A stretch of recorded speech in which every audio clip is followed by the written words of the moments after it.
We are talking today to Dane Wigington. Dane Wigington, former Bechtel employee who has a background in renewable energy, began study and research on meteorology and atmospheric change in the late 1990s, after moving to Shasta County, California in 2001 and building one of the largest off-grid solar homes in Northern California. He took notice of the sporadic aircraft trails and grid patterns that were blocking ever-increasing amounts of his home's solar charging capacity, sometimes up to 80%. Subsequent research led him straight to the subjects of SAG, or Stratospheric Aerosol Geoengineering, and SRM, Solar Radiation Management. He began lab testing of rain samples on a constant basis. The skyrocketing toxicity of once pristine rainfall over the Pacific Northwest was shocking.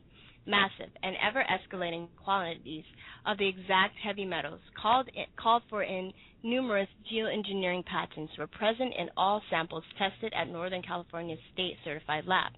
He witnessed a stark and accelerating tree mortality, along with insect and amphibian decline. Years of continuing research has left him with the following conclusion. The threat posed by geoengineering, both immediate and long-term, cannot be overstated. He has spent the last decade dedicated to researching and exposing the long list of dire consequences related to the ongoing atmospheric spraying systems. He is featured in Michael J. Murphy's films, What in the World Are They Spraying and Why in the World Are They Spraying? Please welcome Dane Wigington to the show. Hello, Dane. How are you? Hello. Thank you for having me. Oh, you're welcome. We're excited. Yeah, thanks for being on our show. Yeah, thank you so much. Yeah. So, Dane, I would like to know, people see chemtrails in the sky, but people don't really, a lot of people can't really make the distinction between chemtrails and contrails. So could you tell our listeners what are chemtrails and what are the difference? How can you tell them apart? Not always easy. And again, a condensation trail is completely different from a particulate trail. When people see air shows and so forth, and they see the planes emitting a trail behind them for various parts of the show, that's a particulate, like smoke. And geoengineering disbursement is a particulate. It's hard to tell the difference, but one thing listeners should keep in mind, a naturally occurring condensation trail is extremely short-lived. I mean, it disappears behind the plane as a wake would behind a boat, and only occurs in temperatures in the range of 70 degrees below zero with 70% humidity. That is very, very uncommon, especially over the lower southwest areas. So I just want to have a question. So is it like when when it's really cold and you can see your breath? Is it kind of like that? Yes, that's a very good example. Okay. And when people are walking on if it's an extremely cold day and you breathe and see the condensation from your breath, you don't walk down the street for a mile and look back and see a big trail hanging behind you. That would be crazy. Yeah. Exactly. Same with the jet. And when you see this long lingering trail, that is simply a particulate. And particulates are called aerosols. Particulates suspended in the atmosphere are called aerosols. And even when people see these bright but short-lived trails over the airspace in Southern California and many other places around the globe that seem to dissipate, but then the air becomes increasingly silvery white, hazy. You see these wispy cobwebs around. Those are aerosols, period. Again, only under the most extreme winter conditions at very high altitude, especially over Southern California, would you see a true condensation trail. The rest, in various forms of disbursement, whether it's a horizon-to-horizon trail or a shorter, bright trail that seems to dissipate, those are all particulate trails, part of the geoengineering programs. Interesting. So, I read a little bit about it in your bio, but personally, could you just tell us a little bit about your personal story and how did you first become aware of these, and why did you find it important to start researching it? I had heard about this issue in the late 90s, was skeptical, as most people are, that something like this on this scale could be going on without common knowledge. And as I moved again to Northern California, having a background in renewable energy with Bechtel Power, and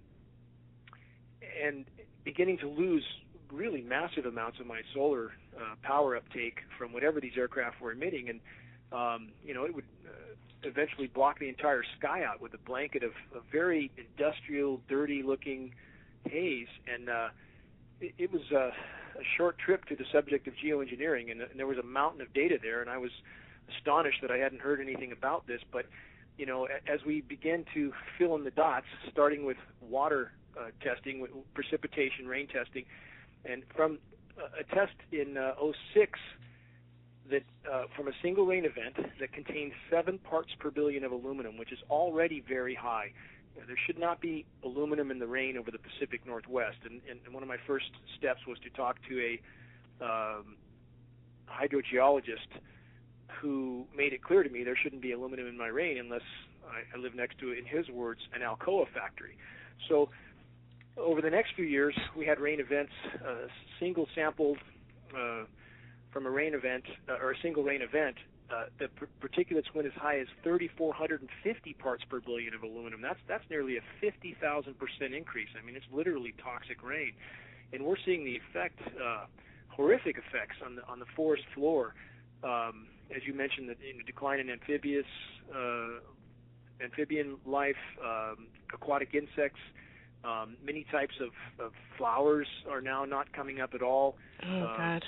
A lot of the native organisms, we're seeing whole trees die. It takes a lot of metal to kill a tree, and that's what people don't realize, that with the quantities we're talking about are absolutely huge. So, this as time went on, the accumulations increased.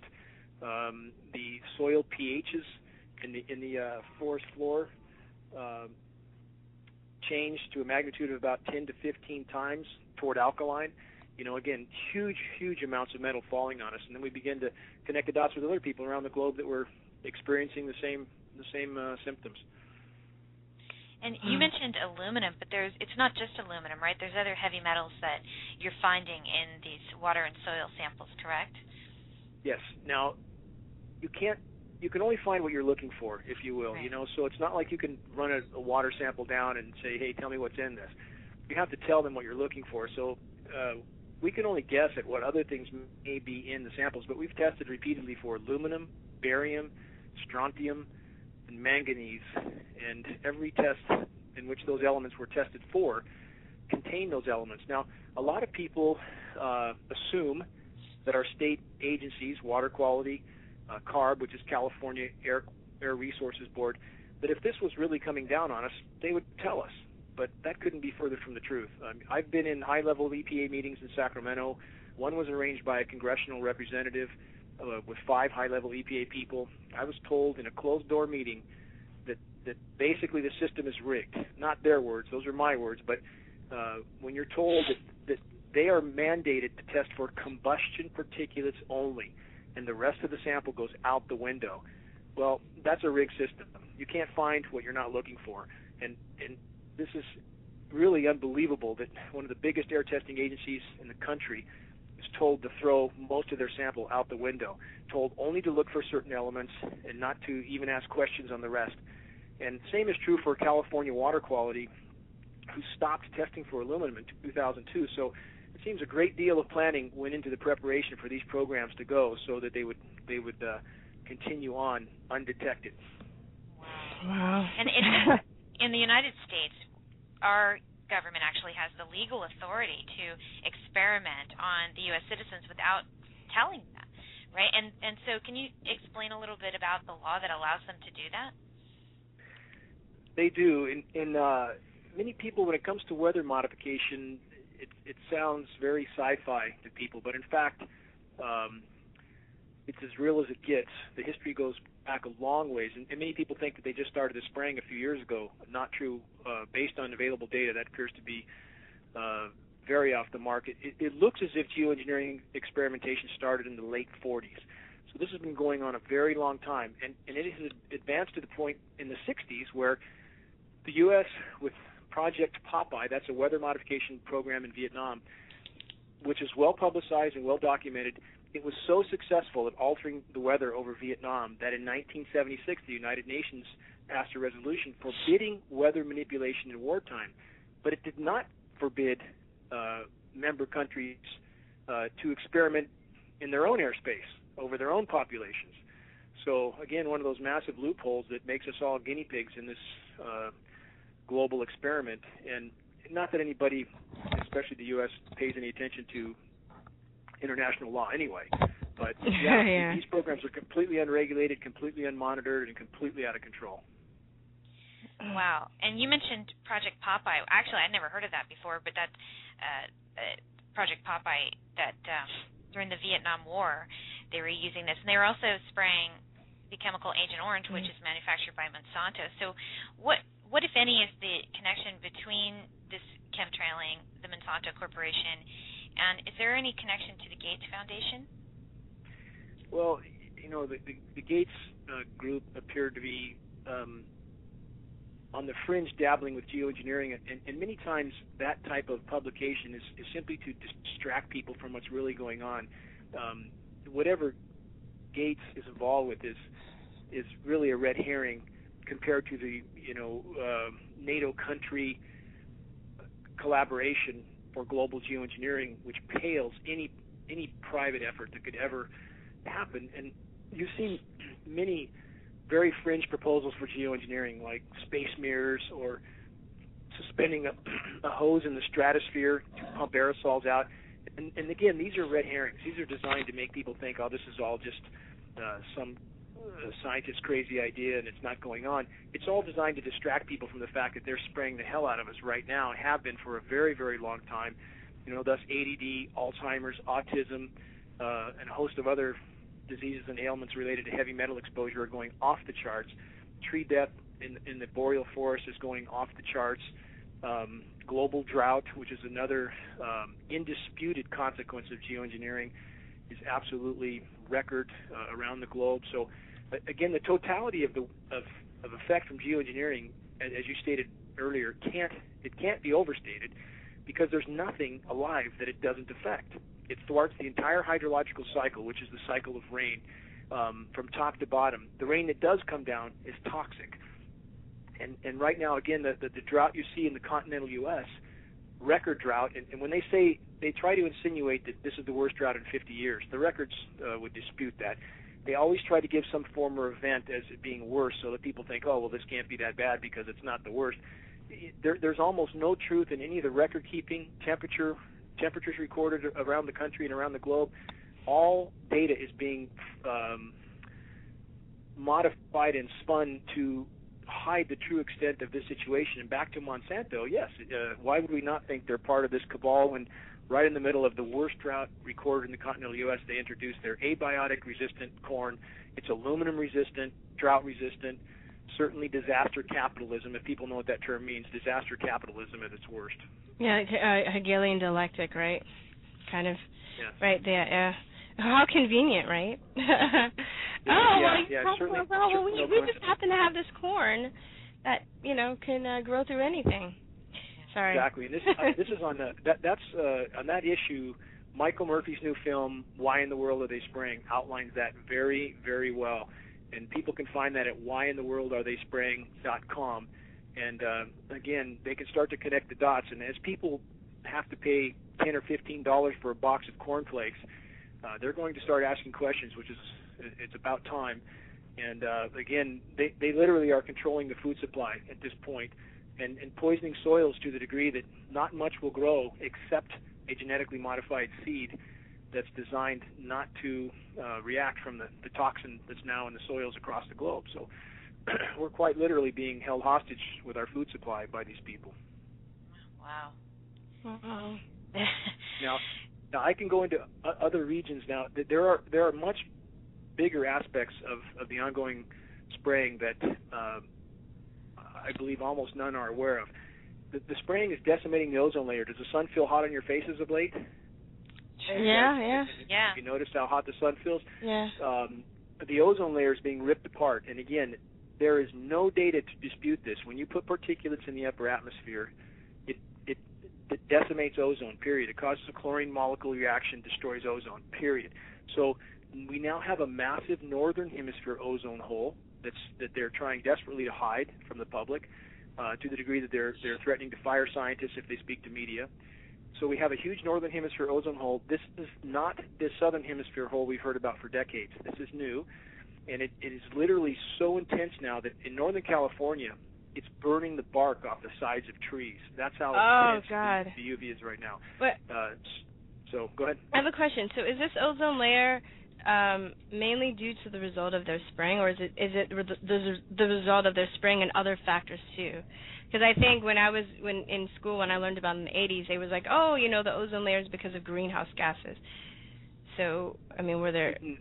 Now, both are true, but the by far the largest single plausible source for ozone-destroying particulates is geoengineering, period. And they tried to pin this on the CFCs, the little aerosol clans.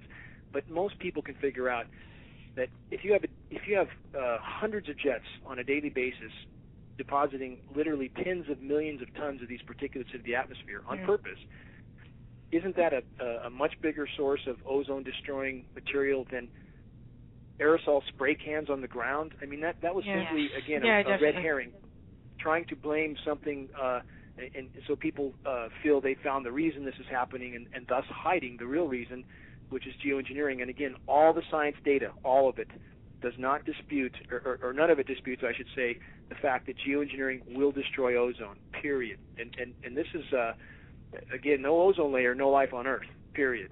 And people don't understand the gravity of that issue. Yeah. And you guys, you've been pretty warm in LA this year, yeah? I guess. I just moved back. Warmer? I just moved back. I was living in Taiwan for a couple of years, so actually, I have a question about that, because when I was in Taiwan, there were no chemtrails. So I'm just curious, do they only spray chemtrails in North America and Europe, or just certain parts? It does seem like, when I was in Asia, there weren't any chemtrails. It's a good question, and the best answer I can give, all the NATO countries appear to be involved. Taiwan is not a NATO country, so probably not in that group. However, even if you didn't see trails overhead, the particulates mix in the atmosphere, and they're everywhere. So even if they're not spraying directly overhead, you're still breathing what they are spraying in other areas. The term global dimming, many people would not have heard that term, but it's a scientific term. They can look that up online, and in the last few decades, fully 20% of the sun's direct light no longer reaches the surface of the planet. And this is due to the geoengineering particulates. There are, of course, other sources. You need pollution in the atmosphere, and human beings, God knows, produce loads of pollution. So I'm not negating that as a source. But when the express goal of geoengineering is to block the sun, and when we see the extent to which they can block it over solar panels, as I said here, some days 80%, that's the biggest factor is geoengineering. And that leads to a host of other things. You have indirect sunlight now. You have vitamin D deficiencies, really epidemic. Again, the entire web of life is affected. So no matter where you're at, even if they're not spraying directly overhead, you're still breathing what they're spraying, and it's still affecting the atmosphere. Wow. Period. So now another issue, to finish up on that thought with the temperatures, in the continental U.S., the lower 48, this year alone, to date, there's been, I believe, about 60,000 high-temperature records broken. Now, those are records in spite of the fact that the method in which they take temperatures now lowers the reading by 2 to 3 degrees. So they're cheating, in other words. It's warmer than they're saying it is. And even so, you had 60,000 records broken. And now there appears to be very cataclysmic climate events unfolding. And I'm not an Al Gore fan. I'm not a carbon credit fan at all. But that doesn't change a certain reality that's happening on the ground. And they appear to have triggered, the Arctic ice cap is imploding. It almost disintegrated this year. It won't make it past next year, even though modeling shows 2070 or 2100. It's on the verge of completely disintegrating. And now mass methane expulsion has been triggered in the Arctic. And this methane being spewed into the atmosphere, again, which geoengineering appears to have been the largest single causal factor, is a global game changer. It is altering the planet on which we live right now by the day. If people think it's hot now, it's going to get a whole lot hotter very quickly. Well, the thing that I think people need to realize about like the Al Gore thing is that they're leading us to believe that the planet is getting warmer because there are too many people on the planet. You know what I mean? They're not addressing the real issue as to why. There's very, again, Al Gore I have no love for at all. The fact is, human beings have done great damage to the planet. There's no question about that. But if the planet had been allowed to respond on its own for the last 50 years, if geoengineering had not been completely altering Earth's natural systems, we would likely be in much better shape than we are now. And so, I point the finger squarely at geoengineering. Certainly, again, we've done great damage to the planet, but how can we know the true state of the climate when they're virtually blocking 20% of the sun and altering virtually all weather patterns with these programs? Everybody should unite on that issue, that if geoengineering must be stopped if we're to have much chance at all for a future, period. So I'm curious then, because NASA has come out and they claim to be researching geoengineering. So I'm just curious, what is their official story as to why they're doing it and why it's important? I'm sorry, I missed the first part. You're referring to the Gates Foundation and those? Oh, well, NASA, right? Hasn't NASA come out and been like, no, don't worry about it. NASA has come out and they said, we're doing geoengineering. So what is their official story? Why are they saying that they're doing it? Why it's important? Well, they're certainly involved. I mean, we have a NASA patent called ice nucleation for weather modification. What this patent is for is creating snowstorms out of what should have been rainstorms. And there is snow events now around the country in recent years. It snows at 40 degrees, 45 degrees, sometimes 50 degrees. People should wonder how in the world it can snow at temperatures that high. And although this sounds impossible to people, I would ask them to remember, as I mentioned in Michael Murphy's film, you have an ice pack with chemicals on your shelf that can sit there 20 years. You mix those chemicals together, you have ice. And the same thing is being done in our atmosphere with consequences unknown. And when they create ice nucleation, it's a very heavy, wet, concrete-like snow, destroys trees.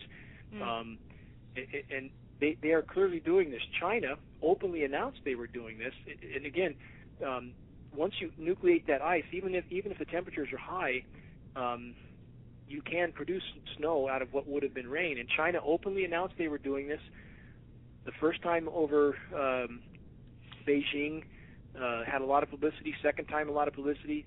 By the third time, when they caused $1 billion in damage, they shut up and went underground. But people can find this online. They can research China creates snowstorms. And certainly the U.S. is doing exactly the same thing here. And, this data is not hard to find. And again, when you're altering the weather on this kind of a scale, what are the consequences? I mean, we can't even quantify what it is. But certainly if China can do it, you know that we can do it, period.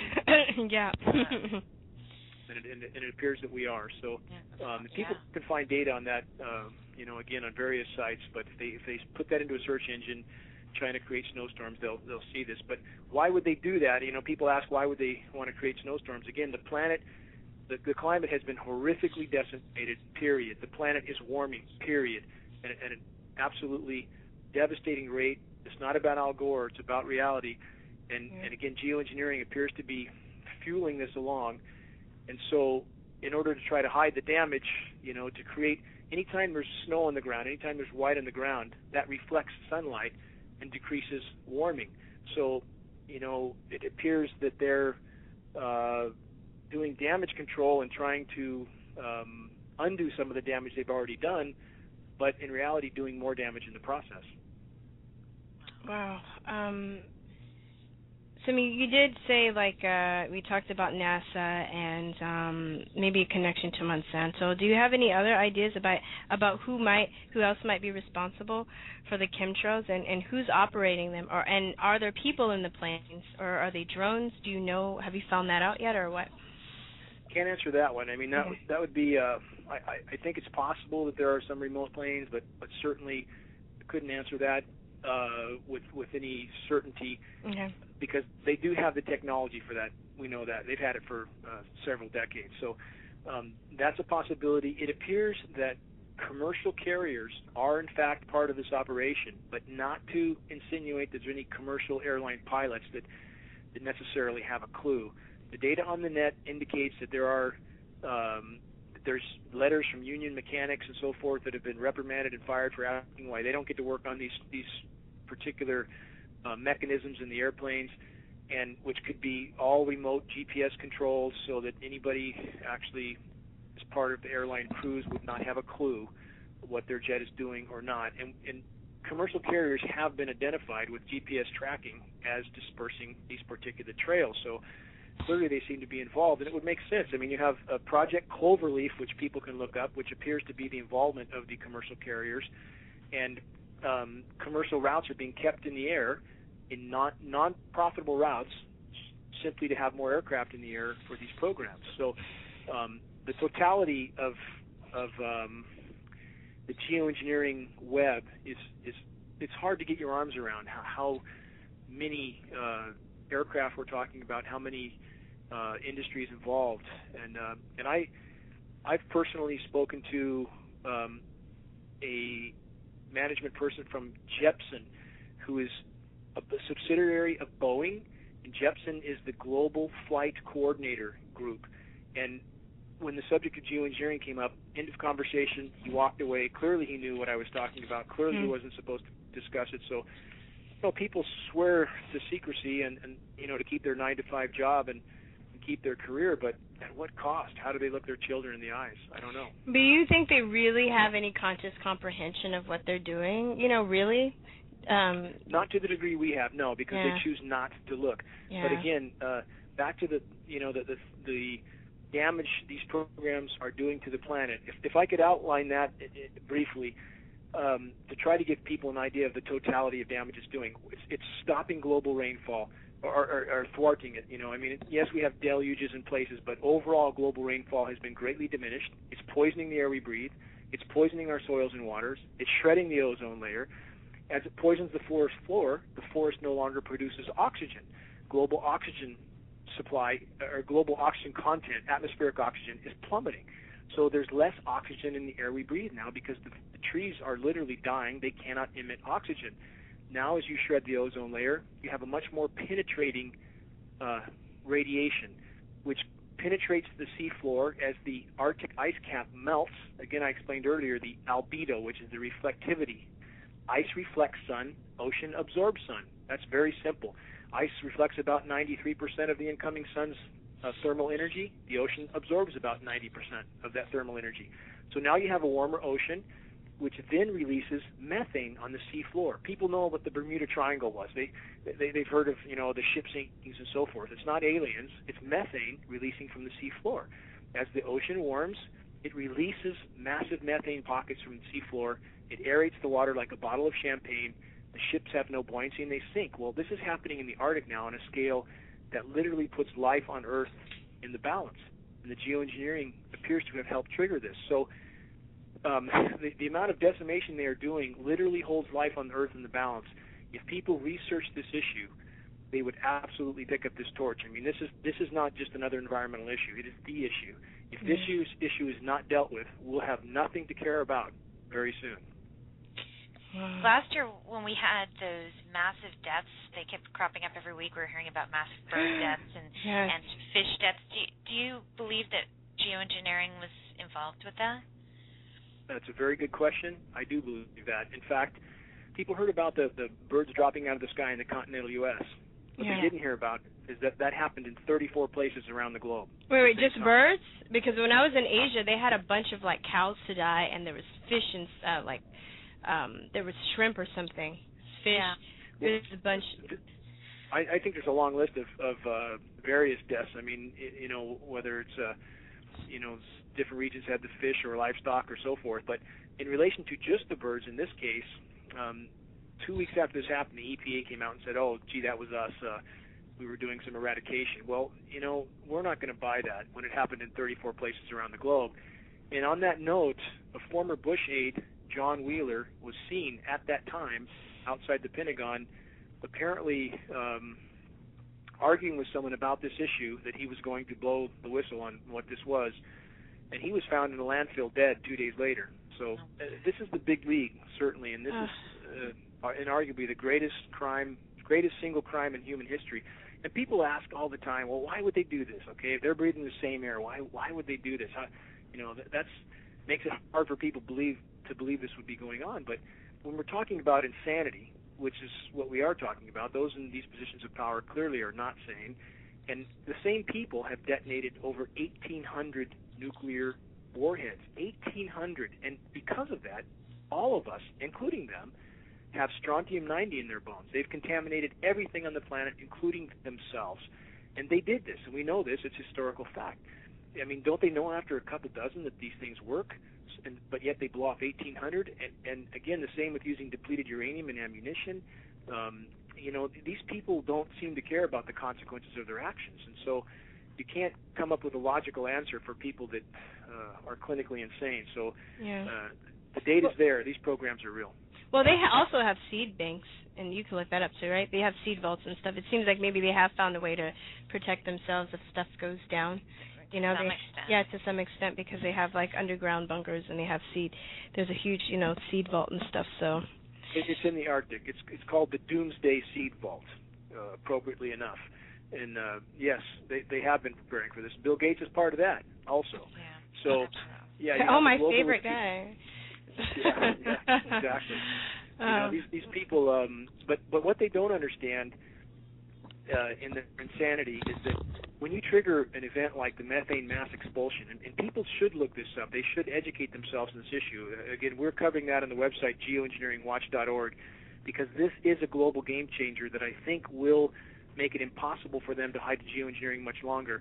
But once this event has been triggered, and it has, and it's happened twice in the last 300 million years on planet Earth that we know of, and the equilibrium period, the time for the planet to recover in each event, was in the range of 10 to 40 million years.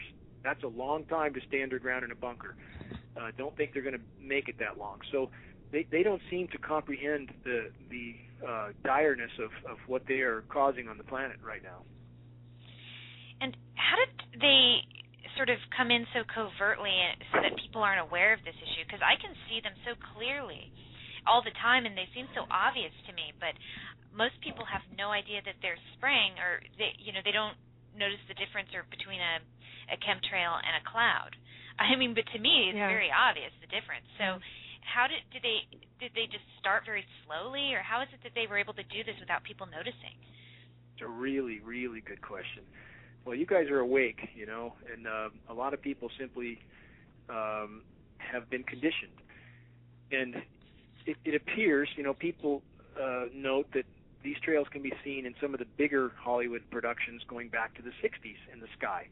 And again, the available data looks like they've been experimenting with this since the late 40s. So we believe that there was an effort made to make sure there was operations going on over some of these bigger filming events, so that they would have a film record of the trails, in backgrounds where people become conditioned to seeing them. And also you have clearly in kids' animated films, Over the Hedge, Cars, you have animated films with geoengineering trails in the background to condition the kids. So, and you have, we've seen touched up World War II photos that show clearly Photoshop stuff, massive trails behind planes. Now again, in very, very primitive combustion airplane engines in World War II that put out loads of pollution. And here's the key. That's why some of those older engines did leave trails of considerable length, because they were very primitive engines. They put loads of pollution out. Pollution is a particulate, so it left a trail. Does that make sense? I mean, it's but now the modern engines that are so efficient, they do not put out these particulates unless they're sprayed. And so that's why you can see at one time you might see a trail from horizon to horizon. If you look close enough, you might see a jet at the same altitude leaving virtually nothing. And this is not hard to see. There's lots of footage on the net like this. So people simply don't look up. They've been conditioned to believe that there's no way my government would do this to me. And that just simply is a naive notion. We know the government has done a long list of horrible things to go into. But the fact is, the metal's falling on us. That's beyond dispute. We have dozens of lab tests in our county alone. There's hundreds around the globe. The metal's falling on us. The exact metal named in geoengineering patents wasn't there before. It's there now. You have people like John Holdren in the Obama administration openly calling for geoengineering. You have groups of scientists like the Arctic Methane Emergency Group calling for, and I quote, emergency wartime scale geoengineering. Obviously, it's going on. I mean, if people do any investigation, they'll come to that conclusion. Wow. Yeah, and so since we are being bombarded with all these metals, and do people ask you if you have any idea of how to just sort of health tips on how to kind of combat it, strike it, and not be as affected by it? Great question. As far as treating what you've already inhaled, chelation is very important, and people should look that up online, chelating heavy metals. It's important to do it constantly because we are breathing this constantly. If people go outside on a day when it's been a lot of spraying and the air's very hazy and you shine a very bright light up, it looks like it's snowing. I mean, there is so much particulate coming down. It's hard to imagine our bodies can take it. You can't filter it out. We're talking about nanoparticle-sized particulates, which are so small they enter straight through the lung lining, straight into the bloodstream, where they adhere to cell receptors. This is a very, very slow, insidious poisoning of the human organism. And you can't filter it out. Again, people can put HEPA filters in their house, can't filter these particles out. They're too small. So chelating is important. And then another question, of course, that's even more important, how do we stop this? And because the agencies are bought, sold, and paid for from the bottom to the top, I know that firsthand. I've been at this for a decade, been in Barbara Boxer's office. I've spoken in front of the California Energy Commission. The system is completely controlled. The only way we can stop this is to share data with others. And people think that they can't make a difference, but I'd like to point out a mathematical equation. If you told 2 people on the first day of the month, and they told 2 the second day, and then again the third day, each told 2 more, at the end of 30 days, that's 5.5 million people. And people hear that and they think that something's wrong with my math. It's not. If you double it every day for 30 days, it goes from 1 to 5.5 million. We could make a difference, each and every one of us. From our home computers, we can identify groups, organizations, and individuals that would care if they knew. Send them an email, send them a website where they can find more data, plead with them to investigate this issue. Because when the whole population knows, then military people will know, military families will know. People who are actually participating in these programs will realize what they're doing to themselves and their children, and we would hope would then refuse to participate. Right. And does it help to call the Air Force or do anything like that? I've had some sort of action alerts post on Facebook and things like, call the Air Force. And I did it one time, and the guy who answered the phone was like, yes, I know about it, you know, and he seemed, he could care less, and he really wanted to hang up on me. And so I'm wondering, is that worth your time? Do they care? Do they know? I mean, he seemed like he knew about it, either because some other people had called him or he just knows. I think, you know, it certainly doesn't hurt. It certainly doesn't hurt. And what's to do in conjunction with that, though, again, to contact groups that would care if they knew, ADD groups, Alzheimer's groups, autism groups, agricultural groups, you know, any kind of, environmental groups at all, and send them a real credible article or two. Maybe encourage them to watch Michael Murphy's film, Why in the World Are They Spraying? And that this is an issue that is radically affecting us all. And what's going to make that easier in the coming weeks and months is the planet is in full-blown meltdown. And I say this with total confidence. I mean, this is hard data. And again, it's not about Al Gore. But it absolutely, this methane event they have triggered is changing temperatures by the day. Arctic researchers are seeing plumes of methane from the seafloor, but basically a methane fountain flowing out of the ocean floor. They're seeing fountains a kilometer wide, and they're seeing thousands of them. So, I mean, our atmosphere is being changed by the day. Here in Northern California, we should be rain and 50 degrees right now. We're 100 degrees every single day.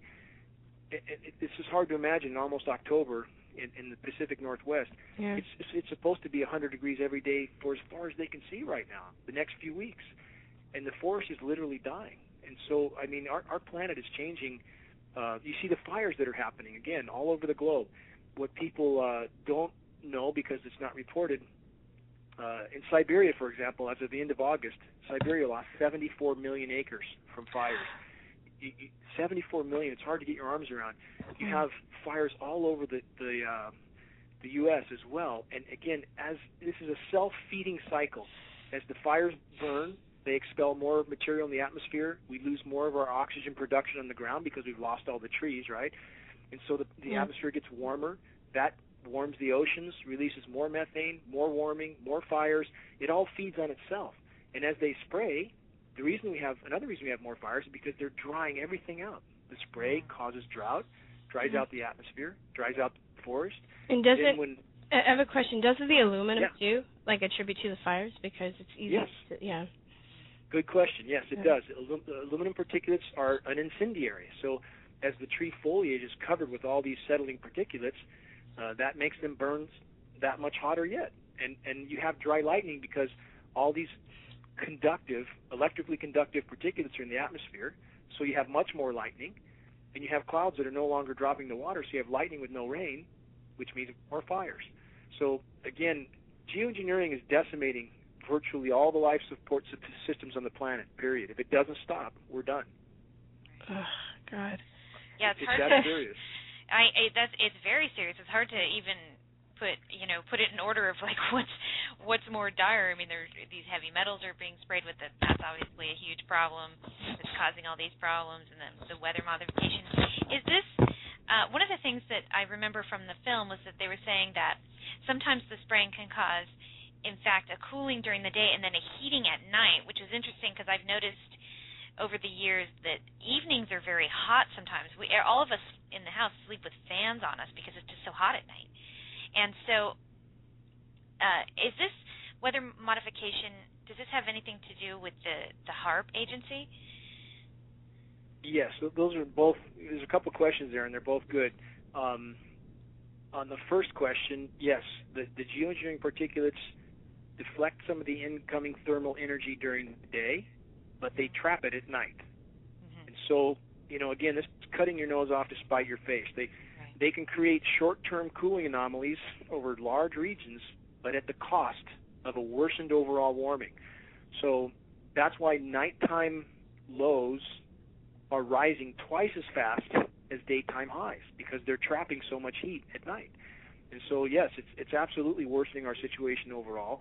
And as far as HAARP goes, certainly connected. HAARP, the more conductive the atmosphere, again, when you have all these metal particulates floating around the air, that makes the atmosphere more electrically conductive. So it enhances HAARP's signal ability. So certainly the two seem to be completely connected, and neither one sane in any sense. HAARP is literally ripping holes in the atmosphere, and it appears to be able to cause seismic activity. It appears to be able to trigger earthquakes, and there's data to support that.